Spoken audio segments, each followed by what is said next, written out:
موږ سره دلته افاده ده چې 18 او 4/9 برخې منفي 12 او 2/3 برخې. ویډیو ودروي د دې د حل کولو کوښښ وکړئ. نو راځو دا په ګډه حلو. لومړی کار چې دا کومه ده به بیا ځل سره ولیکم چې 18 او 4/9 برخې د دې نه به 12 او 2/3 برخې منفي کوو.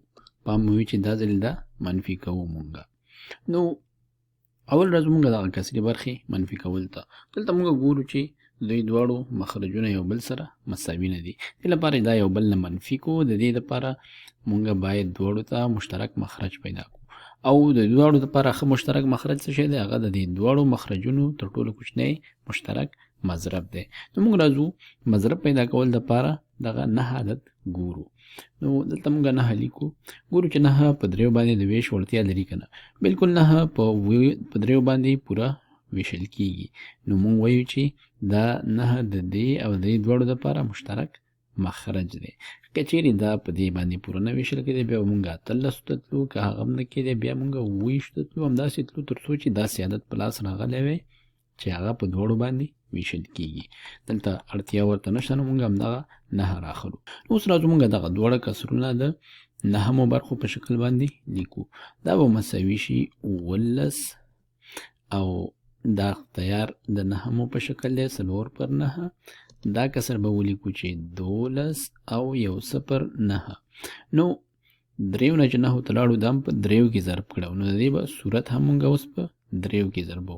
نو 3 په 2 کې 6 کېږي. اوس راځو دا له دې څخه منفي کوو. خو چې کله منفي ته راغلو مونږ ګورو چې د دې صورت دلته 4/9 برخې دي، دلته 6/9 برخې دي. دا عدد له دې څخه کوچنی دی. نو اوس به مونږ څه چل کوو؟ اوس مونږ کولی شو چې دغه عددونه بیا له سره ډلبندي کوو.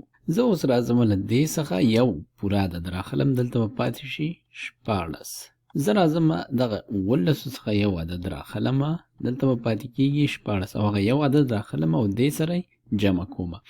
یو به دې سره په کوم شکل جمع کېږي؟ 9/9 یا 9/9 برخې کوم چې بیرته مساوي کېږي له یو سره. نو اوس زه راځم دا چې سره جمع کو دا دواړه مساوي کېږي له څو سره؟ 4/9 برخې او 9/9 برخې دا مساوي کېږي 14/9 برخو سره. 14/9 برخې دا کېدای شي تاسو ته ناقص ښکاره شي، خو 14 او 14/9 برخې دا عین همدا عدد دی لکه 18 او 4/9 برخې. موږ څه چل وکړو؟ دې نه مو یو واخیسته او هغه یو مو دې سره بیا ډلبندۍ کې ولیکلو. ښه دا کار مونږ ولې وکړو؟ دا مو دې دپاره وکړو چې اوس دغه 14/9 دغه 6/9 څخه لوی دی. نو مونږ کولی شو چې له دې څخه دا عدد اوس منفي کړو. نو اوس 14/9 برخو نه چې 6/9 برخې لاړ شي څو پاتې کېږي؟ 14 نو چې 6 کمیږي 9 پاتې کېږي. نو دلته شو 9/9 برخې او دلته 14 پاتې دي. 14 نو چې 12 لاړ شي ځواب پاتې کېږي 4 او دا زموږ ځواب شو. 18 او 4/9 برخو نه چې 12 او 2/3 برخې کمې شي ځواب پاتې کېږي 4 او 9 برخې.